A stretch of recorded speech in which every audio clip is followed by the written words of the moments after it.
আমাদের দৈনন্দিন জীবনে প্লাস্টিকের ব্যবহার এতটাই সাধারণ হয়ে গেছে যে এটা ছাড়া জীবন কল্পনাই করা কঠিন।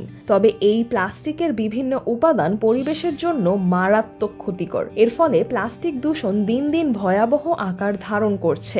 এই সমস্যার সমাধান খুঁজে বের করতে জাপানের কোবে বিশ্ববিদ্যালয়ের একদল বিজ্ঞানী দারুণ এক উদ্ভাবন করেছেন। তারা ইকোলি ব্যাকটেরিয়া ব্যবহার করে তৈরি করেছেন এক পরিবেশ বান্ধব উপাদান, পাইরিডিনেডি কার্বক্সিলিক অ্যাসিড বা পিডিসিএ।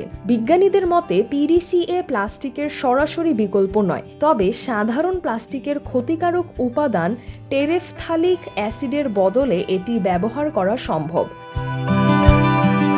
সবচেয়ে গুরুত্বপূর্ণ বিষয় হলো নাইট্রোজেন ভিত্তিক এই পিডিসিএ জৈব ও সহজে পচনশীল, ফলে এটি পরিবেশের জন্য নিরাপদ। সাধারণত পিডিসিএ তৈরির সময় বিষাক্ত বর্জ্য তৈরি হয়, কিন্তু গবেষকরা ইকোলি ব্যাকটেরিয়াকে জেনেটিকভাবে পরিবর্তন করে এমন এক নতুন কৌশল উদ্ভাবন করেছেন যাতে কোনো বিষাক্ত উপজাত তৈরি হয় না। আরও চমকপ্রদ বিষয় হলো নতুন এই পদ্ধতিতে উৎপাদন আগের তুলনায় 7 গুণ বৃদ্ধি পেয়েছে।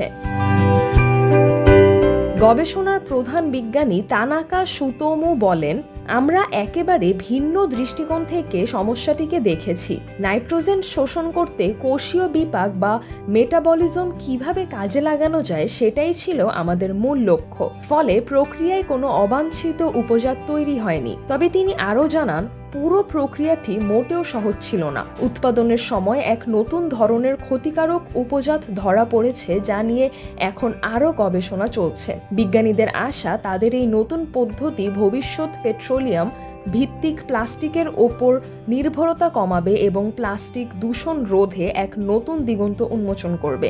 গবেষণাটি আন্তর্জাতিক বৈজ্ঞানিক সাময়িকী মেটাবলিক ইঞ্জিনিয়ারিংয়ে প্রকাশিত হয়েছে। সিজরাতুল আভা, দৈনিক আওয়ার বাংলাদেশ।